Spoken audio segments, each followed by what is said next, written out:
twari tumaze iminsi uyu munsi ugira kane indongozi zose z'igihugu zifatanije n'abenegihugu muri iyi ntara ya Ngozi, amadini yose turiko turashimira Imana tuyikengurukira ku vyiza idahengesha gukorera Uburundi, twongera kandi tuyikengurukira ku ngabire yari yaraduhaye, ingabire ya sogokuru wacu Petero Nkurunziza.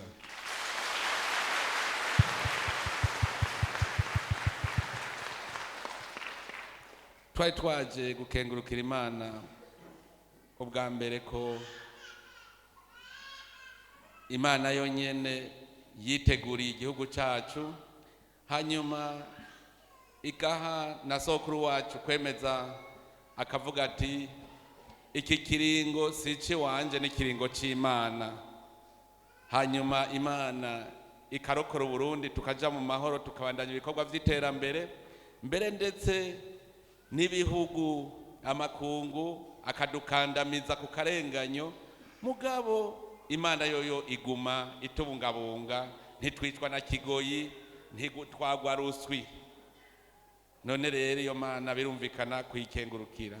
Twari twaje kandi kuyikengurukira kuko twaraciye mu bihe bidasanzwe, ibihe vyari gutuma imitima yacu yahamuka, kuko aho tuburiye sokuru wacu abenshi bari bihebuye, mugabo Imana yo yagumye ituremesha, hanyuma turinjira mu bihe bidasanzwe.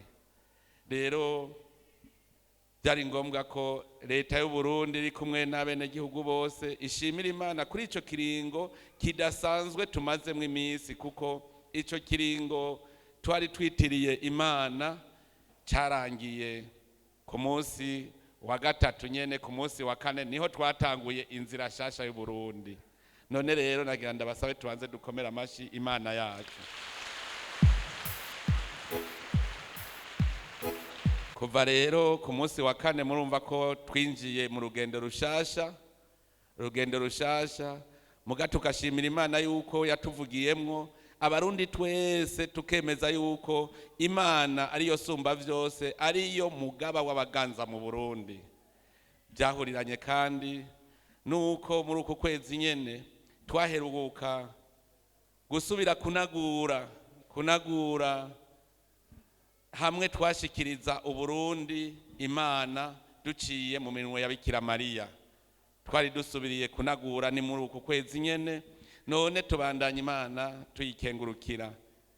Rero nagomba kubanza gushimira cyane nyakubahwa musenyeri mwungere wacu muri diocese ya Ngozi, yaje kutwakira ngaha ari kumwe n'abakristo bose muri Paroisse nziza ya Gwarangabo. N'umutima w'urukundo nyakubahwa mwungere wacu utweretse, n'umutima w'urukundo weretse n'abigwarangabo yuko koko ushigikiye uburongozi bw'igihugu, ushigikiye imigabo n'imigambi turiko turarangura kugira ngo iki gihugu c'Imana gishobore gutera imbere. None rero turagukengurukiye cyane, turakengurukiye mwese mwaje kutwakira, twese tugahurira hamwe muri ingoro y'Imana. Tugashimira n'abarongozi bo mu nzego z'igihugu baciye baduherekeza. Nyecubahiro musenyeri mwungere wa diocese ya Ngozi, ntitworeka kubamenyesha yuko muri iyi minsi twari tumaze twigishanya ingene iki gihugu cacu kigira igihugu koko nk'uko Imana yari yarateguye ko coba. Twese twifuza ko ishaka ry'Imana riranguka mu Burundi, turipfuza yuko ubwami bw'Imana buba iwacu. Twarigishanije rero ingene twosubira muri wa mutima w'ubuntu Imana yari yaraturemanye, hanyuma mbere turigira n'inama, turabona twese ko tugiye mu ntambwe nshasha. Iyo ntambwe koko ibwirizwa shingiro ryaramaze kwemeza yuko Imana ariyo iri hejuru y'abagaba bose, arico gituma kugira ngo batangure amabanga twese tubanza kwishikana imbere y'Imana, tukayemerera ko tutazohemuka.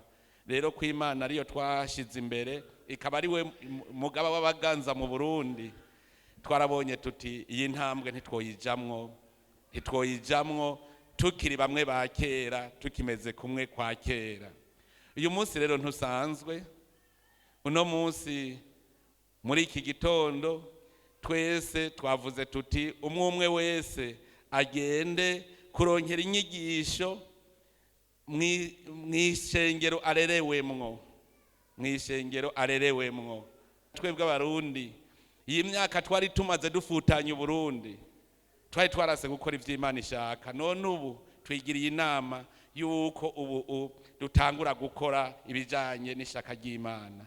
None rero uno munsi n'umunsi ukomeye, nyakubahwa musenyeri wacu, kuri twebwe twumvikanye amadini yose yuko umwe wese ajaho yarerewe kugira tuharonkere inyigisho. Hanyuma inyuma ya saa sita rero duheze duhure, umwe wese azanye umutwaro, azanye koko iyo shetani itubuza kubaka igihugu cyacu. Hariho ishetani zitubuza kubaka igihugu cyacu kandi zisaba amasengesho menshi no kwisonzesha. Hariho ishetani y'ukwikunda, kwibambira ku vy'isi ubuni, kugira ubugunge. Hariho ishetani ituma wakibiturire. Ntidushobora kuzokubaka ico gihugu gishasha tukiri babandi turenganya, twakibiturire, twikunda, dushaka kwikwegerako. None rero iyo shetani idutuma twanka kwirekura ngo twubake igihugu nk'uko Imana ibishaka.